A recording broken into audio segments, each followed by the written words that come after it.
Okay, cool. Hi, everyone. Do not speak to you. There is. Okay, cool. So, for those who don't know me, my name is Quentin Adam. I have the same joke every year. Say, yes, my Twitter handle is very unpronounceable, but it was available on all the social network, which was cool, except someone stole it from me on Pokemon Go. So, if you fan wax on Pokemon Go, it's just please ping me. Um, I'm leading a company called CleverCloud. I don't know who have heard of CleverCloud. Who is using CleverCloud? Who wants to use CleverCloud? Thank you.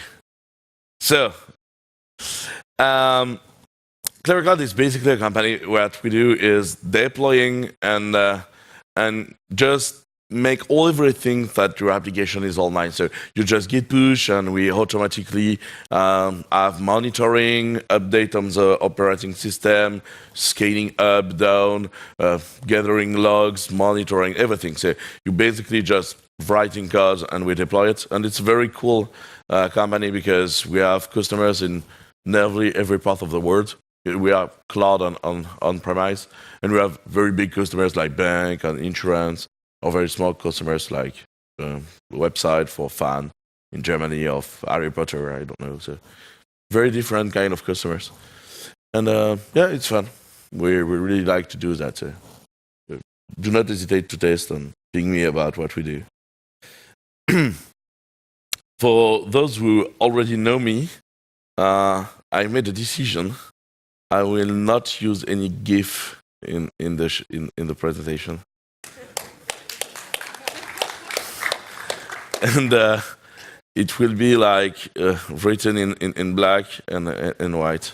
So kind of I trying to have my presentation light, and maybe me also one day. I don't know. Okay, so I'm a developer. And as a developer, I'm pretty happy because I have a very good tool, which is a computer. And during the time, it's actually the real computer which I'm starting to work with. And computer evolved. So basically, as a developer, every year we can buy a new laptop will be more awesome than the year before. That's great. I'm also a software architect. Who can define himself as a software architect in the room? Not more? Okay. Who take decision of which technology we will use in this project and somehow finish to write and then draw something saying, yeah, okay, we will use the database there and the application there. Okay. Who do that? Okay, so you're a software architect. And, and from year to year, my tools are pretty since the same for a long time. For the people who have the luck to use, you can have an upgrade of the whiteboard who can be Microsoft Visio. And we're very happy to use it. Everyone? No? Okay, I don't know. And in the same time, software we write evolved. So now there is microservice, immutable infrastructure, and many other cool things. And yeah, I caught myself in the slide. Yeah. So you can have a look on that. But what I want to say is complexity on the software evolved, and the tools for the software architect dozens. So it's becoming a little bit complicated to work with a whiteboard. Okay, does everyone okay with that? The other thing is when we change something, we always asking what is the impact. And when you go in the data center, you can ask the question of, okay, if this switch fail, what will be the impact on the front for a subsidiary in Germany? And nobody can answer that. Because the modelization of impact of a problem is very complicated. Impact of updating a protocol, for example, is very complicated to modelize also. So for everything, we need to modelize a way to see what's the impact of a change. So the first question is, what's an application? An application is something simple. There is data enter, it's processed, and there is data out of the application. And what is important to understand that is application have to be considered just as recipes to change data from something to another thing. Okay? If we say that, and we modelize, for example, WordPress, we all like WordPress. You have data entering, which is file system, which is the ability, emails have to be this way, but which is MySQL, and it's entered in the WordPress system, and it's going out as HTTP. And it's basically a simple application. And it can be going out also with emails. So you can see every software like that. And the point is, the importance is this. How we discuss as a software with outside. It can be inserting the data inside the software, or it can be going out of the software as the data. And this is the protocols. Protocols is very interesting because basically what we can see is we have an application who consume protocols, make things with the data using the protocols, and exposing protocols. So, if we're looking at our WordPress, we know that we consume a POSIX file system. We are able to consume SMTP. We consume the MySQL protocol, which is based on TCP, and we're exposing HTTP. And basically, if we describe all the software with that, we can describe the old topology and the apps and all they communicate with the old context. Okay for everyone? Cool. So, get some tools.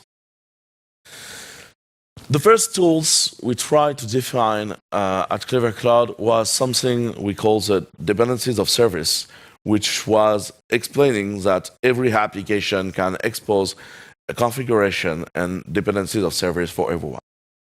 It was really simple, but works well. And we tried to go further of the simple things. So I will explain you what we build internally, which called SerDep for services dependencies, and do absolutely no demo because I'm the main developer of SerDep, and I'm also the CEO of Clever Cloud, and sometimes I don't achieve my own deadlines on development. And right now, the software is broken because I have decided to rewrite everything a few weeks ago. So I will not do the demo, but it's kind of working for now. SerDep is an open source services dependency management. It's based on the protocols. It's fractal, and it's a way to have a semantic definition of everything. Why I'm saying of semantics? There is two ways of working in the IT industry. You have the people making hello words, and you have the people making the semantics. If we think about 10 years earlier, when we have dependencies, we basically have a directory called lib, and we put all the jar in Java inside it, and say, I have made my dependency management. This is the hello world way of doing. Getting some binaries, putting it in a directory, that's it. And then you have Maven. Maven is a semantic description of your dependencies. And you can rebuild it when you want. Okay? This is the good way to do it. Then you have Gradle and everything. But the point is, we describe semantically all the dependencies is made. So what is important is when we do the topology today, we all using scripts like chef, puppets, and stuff like that, which is actually binaries. And what we're trying to do is build something semantics when we can extract binaries from them. So it's built with Rust. Who know Rust? Who loved Rust? Okay, just for Xavier. Who doesn't like Rust because it's so hype and nobody is using it in the right way? Yeah, thank you, Xavier. Why it's built with Rust? First, because I like to play. Second is because it's really low level, and for this I will need a lot of low level stuff. I also need it to compile quite good with WebAssembly, and several few other things based on NUM that I need in the stuff. But the basic idea of CERDEP is for every application we will write a TOML with describing the application context of protocols. TOML is basically the .ini, but well done, okay? So if we have an application, we will define the TOML. So here we have a TOML of a simple application. So we have namespace, ID, version. Version is all semver. Everybody goes semver. Who doesn't understand semver? Semver is semantic versioning. It's called that we have three numbers. First is breaking change, second is improvement, and third is fix. And basically, if you improve stuff, you can have a pattern matching on your three numbers. Okay, so we're all using semver. There is metadata and everything, and then you have the beginning of interesting stuff. First, you can define if your application is stateless or not.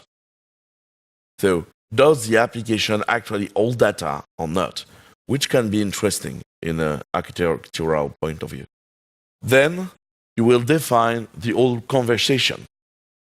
In conversation, in that, I say, okay, I'm using Prismic. Prismic is a Prismic protocol. I cannot get away from it. It's not optional. And I will map the configuration of the Prismic. I will speak about mapping configuration later. Then I say I need also the Redis protocol, Flickr, and scriptd. What is interesting, I will speak about this later. What is interesting there is we can think about managing the protocol in a good way. Why? Because protocols are hierarchical.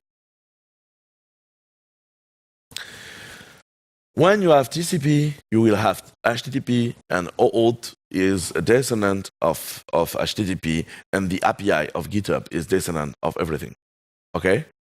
So basically, it's hierarchical, which means that we can have inference of the stuff. The other stuff is you have to define what is the difference between the transport and the protocol. Transport is socket, Unix socket, TCP socket, SSL socket. Okay, different stuff. But the protocol itself is hierarchical. So basically, what's interesting is we will be able to define what is actually the credential of every protocol at each step. Every protocol based on TCP will need an host and a port. Every protocol based on OAuth will need the token secret on URLs of OAuth. Okay? So basically, you can define the configuration based on the protocols and the initerations of the protocols, which is really interesting. So we will define the configuration from this scheme. So this is, for example, the definition of TCP. It's also a TOML, and you say, okay, I have a protocol called TCP, And when you are inside the properties, so like you see, you have sockets here, which is the transport layer. And you can say, okay, there, maybe I am encrypted, maybe I have a scheme, which is the beginning of the URI. And I will configure stuff I expose like host and port. And from there, we are able to define many protocols. Like, for example, this is HTTP. So HTTP, we define that the parent is TCP, and we forward the configuration from the parent to the new protocols, and we're able to redefine stuff like defaults and stuff like that. And when you're asking where is SSL is in the transport layer, okay? So it's in the truck, not in the definition of the protocol himself. So what is interesting with that, if we want to define Redis, you can define Redis, and Redis is also a protocol.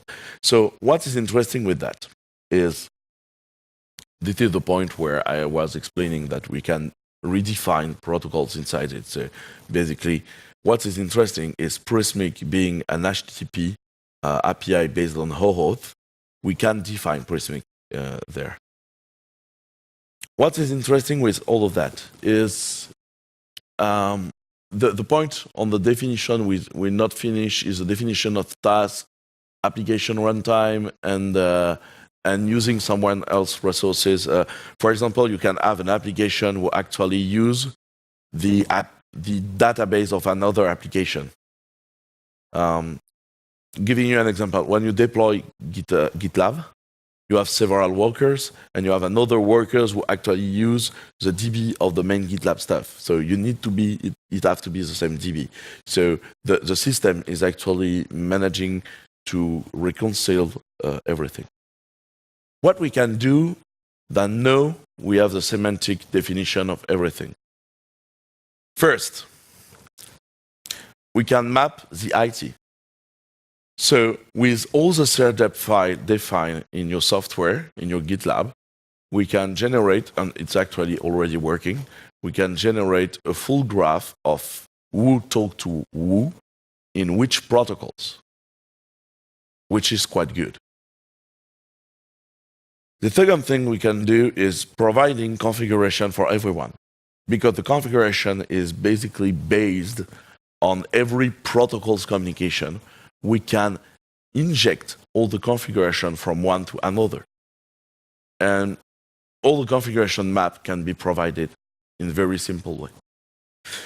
What we can do also is something called creating deployment plans. When you want to deploy something, what you want is actually getting stuff who actually is able to speak an API. So if I deploy WordPress, I will need something which is a POSIX file system, SMTP, and MySQL. POSIX file system, so I have to provide it in a way. It can be an IFS, for example. It can be an USB bucket on Amazon. It has to be something like that, okay? MySQL, I can provide MySQL, but I can also provide a Docker file who actually start a MySQL, or it can be starting a MySQL on the Clever Cloud or Scalingo. And when I'm starting the deployment plan is actually saying to me, what do you want to do with that? What do you want to use at the backend for this protocol? And for SMTP, is exactly the same thing. For example, when you're starting deploying with SMTP, it can be using the local SMTP on the localhost, but it can be also create me a Mailgun or Mailjet account and send it through SMTP, or it can be you are in your developer stuff. So when you create your deployment plan, you say, okay, I want to create a deployment plan with maximum of mock. And then we will start you a simple SMTP server who actually write in the sysout everything going on in SMTP, which is exactly what you want when you're in development. So using that, what is interesting, the deployment plan to the deployment instance, you will be able to understand what you have to deploy to deploy your application and provision stuff when you need it. I don't know if I am really clear on what we built, but starting from there, we will not have any more meetings with the DevOps team of, okay, what do you do? What do you need? No, we don't do Redis. Why? We don't do. Change it to anything else, like MySQL, for example. It's not the same thing. Yeah, but we support MySQL. So you only have to describe which protocol you need, and they will have some providers. When we create deployment plans, it's plugins. And plugins, there is one of the plugins we write, which is create an issue with Jira and the issue explaining to the ops team what they need to do. We're not here just to automate, but we're here to build a semantic version of everything. You have another plugins who actually write you a Docker Compose.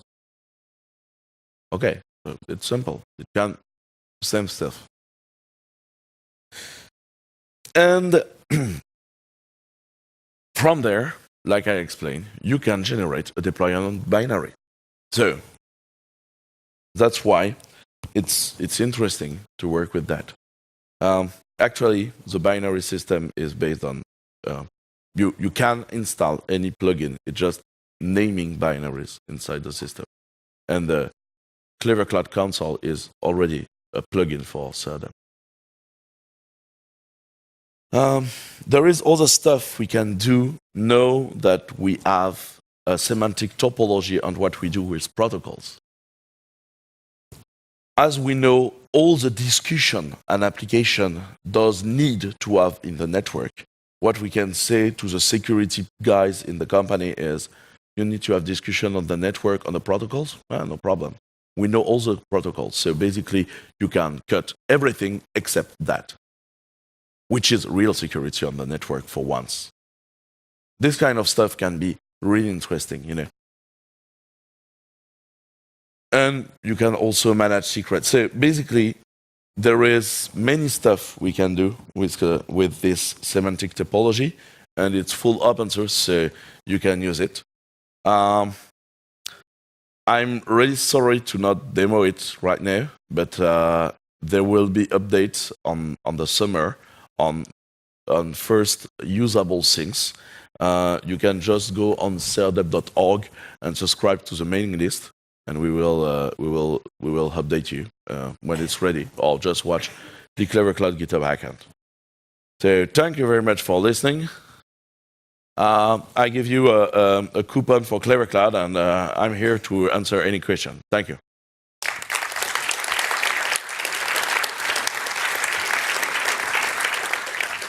Basically, this talk have been made to get feedback on this new idea and new software. And that's why we're running it in conferences. It's to get feedbacks and understand if it actually fits a need you have. Thank you, Quentin. Before questions, I would like to clarify something once and for all. We tried many times, and it's still not clear. We are two different persons, not the same. But you're not Laurent. Huh? But you're not Laurent. I'm still not Laurent, and I'm not Damien either. Are you Damien? And Damien is not here. No, he's not, because too much confusion. So we're still two, and people confuse that with four people. That's right. So now you have the proof. We're really two spread people. You know, you're not saying double like I do now with these glasses, and he's smarter, but I'm more handsome. So. You're already more light than me. but that's a true story. Actually, we've been talking together on several conferences, and it happened quite a lot that the organizers were calling me for doing his talks and the other way around. So yeah, really funny. And once there is also a conference organizer who trying to put me on stage to make me give a talk about Android, and I was just, I'm not Damien. Yes, but Damien is not here. He forgot the conference. Take his slide and do it. Yeah, but I'm not an Android developer. It will not work. Any question? I mean, on the talk? Okay.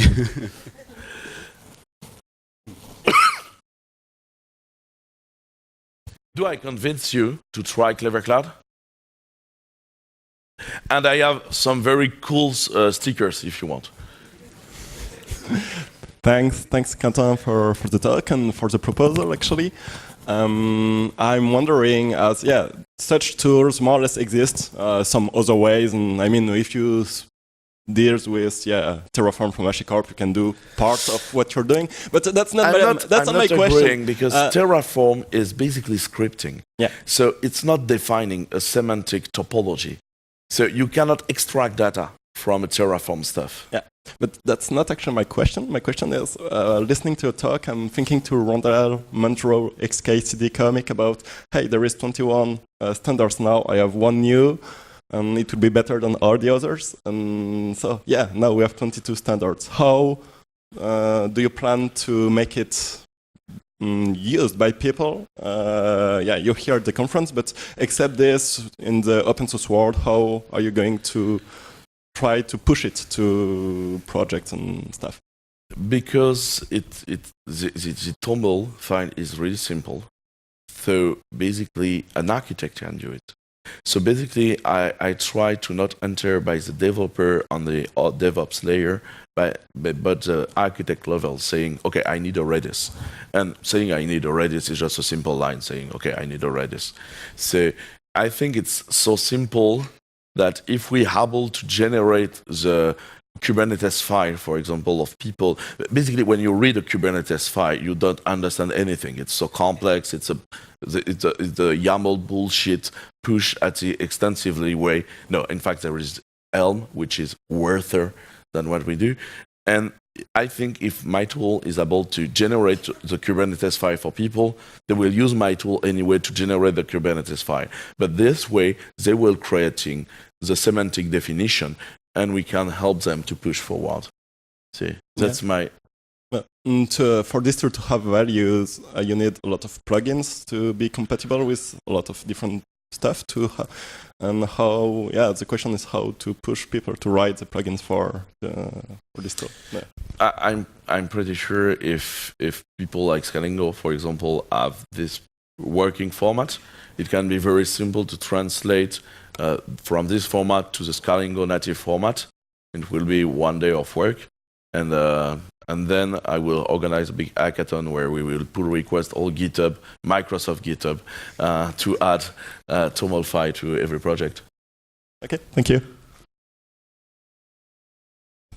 More question? Okay, we're in the time where everybody is asking, do I ask a question or do we go to eat? Something like that.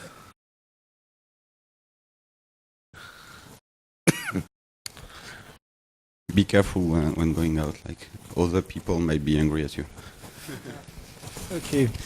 Hi, thank you for your talk. Thank you.